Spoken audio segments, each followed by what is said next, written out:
Breaking news, Spider-Man is now officially out of the Marvel Cinematic Universe, and I'm going to tell you exactly why I think Sony is not in the wrong here.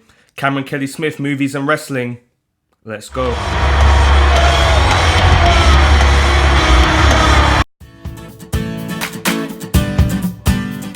Hello everyone, welcome to my YouTube channel. My name's Cameron Kelly Smith. Be sure to hit that subscribe and notification button to stay tuned on the content I produce each and every week in the world of wrestling and movie related discussions. So breaking news here, literally within the last half an hour, Deadline officially reporting that Sony and Marvel have decided, well, Sony and Disney specifically have decided to end their deal, not being able to come to a new deal, that is, in regards to allowing Spider-Man to stay a part of the MCU. And now it has been decided that Spider-Man will no longer be a part of the MCU moving forward unless some kind of new deal or negotiations can come into place. Wow. I mean, we knew as fans who have been keeping up with this, that this deal was set to expire soon, that a new deal was going to have to be worked out. But we just all assumed, I think, that Disney and Sony were going to be able to come to a deal, that it was just going to be a simple, smooth transition. However, apparently not so. So according to Deadline, Disney and Sony were in talks, and Disney was asking to have a 50-50 deal where they paid for half of the financing for the movie and then received half of the profits back from the movie. And apparently there was also talks for that extending to other movies that Sony may produce in the Spider universe that would then obviously automatically be a part of the MCU if Spider-Man was in those movies or involved in those movies. So as a result, that would have had Disney co-financing half of the new Spider-Man movies that are going to be coming out, receiving half of the profits, and then possibly maybe that same kind of setup and deal happening along the line, depending on what Sony was planning or deciding on doing with the movies they were going to release for their Spider-Verse. But apparently they could not come to a deal. Sony was not happy with the agreement. They wanted the previous agreement that they'd had, which basically made Disney earn a significantly less amount than what they or asking for this new deal. I think it was 5% of the day one earnings. So it basically meant that with the current setup, Disney had a lot of input and Marvel in regards to making those Spider-Man movies, but barely received any kind of profit back. And Sony has decided that they're not looking to accept this new deal, which would allow Disney to obviously make more money off this movie. And you know what? As a fan, I want Spider-Man in the MCU. I love this iteration of Spider-Man. I love the fact that he's been a part of the MCU. He's provided some amazing moments. And as a fan, I want to see it. But the fact of the matter is that, unfortunately for us fans, this is a business. Movie making is a business. And a movie studio is a business. And they are into the money-making business. And unfortunately, as we've seen with businesses, money making does not always equal pleasing your fan base. It doesn't. And in this scenario, I don't blame Sony for saying, you know what?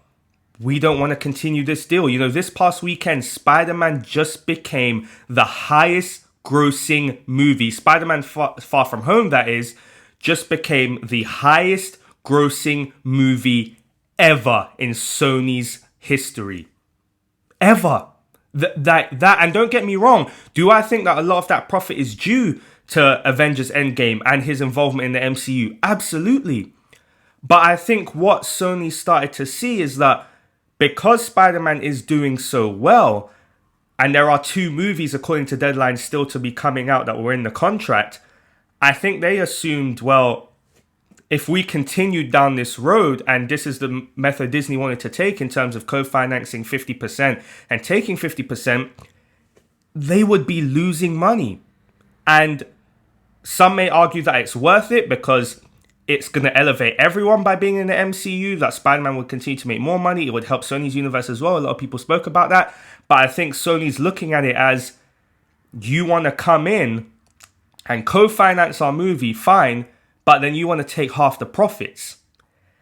And I think that Sony just thought to themselves, no, this is our highest grossing movie. We want all the profits. And some would argue that's a bit selfish, sure. But for a movie studio whose highest grossing movie is this particular franchise, I don't blame Sony for saying, we don't want you to have half the profits. I don't blame them for saying that. Now, of course, however, this is going to upset a lot of fans. I don't think that Marvel or Disney suffer in any way. I really don't.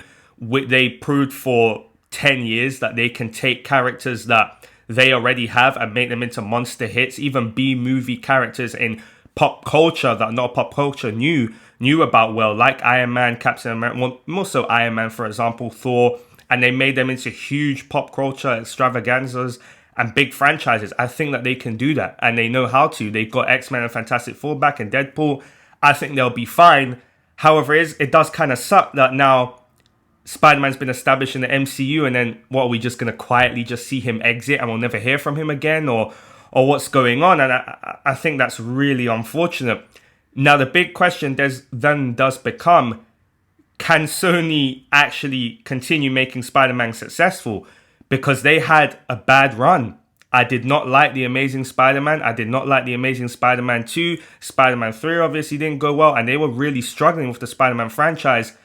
And now, given that Spider-Man won't be a part of the MCU and they do not have Marvel's input creatively with these movies, which I think was a great element that they had, because they know how to produce great comic book movies and they know what they're doing. Now that they don't have that and they don't have Spider-Man in the MCU, does it really benefit them? Are they going to struggle coming in years again where it's like their movies, Spider-Man movies, aren't doing as well, or critically not doing as well, and then they're going to be like, well, crap, maybe we need to go back to Marvel. And then again, even then, I'm sure Marvel and Disney would still be open for a deal. But as of right now, this sucks. But as a business, it makes sense. You want to make as most money as you possibly can. And I think in Sony's eyes, they're thinking, we don't want you to have half the profits. It's unfortunate. We're going to have to see where it goes. Big breaking news. I mean, it's going to cause a lot of heartbreak to a lot of Marvel fans, a lot of fans of Spider-Man. But we're just going to see how it goes. Anyway, guys, that's been my video covering the breaking news that Spider-Man is leaving the MCU. If you liked this video, please give a thumbs up and jump in the comment section below so we can start the conversation going. Let's see what happens, man. Thank you very much for tuning in. Have a good day.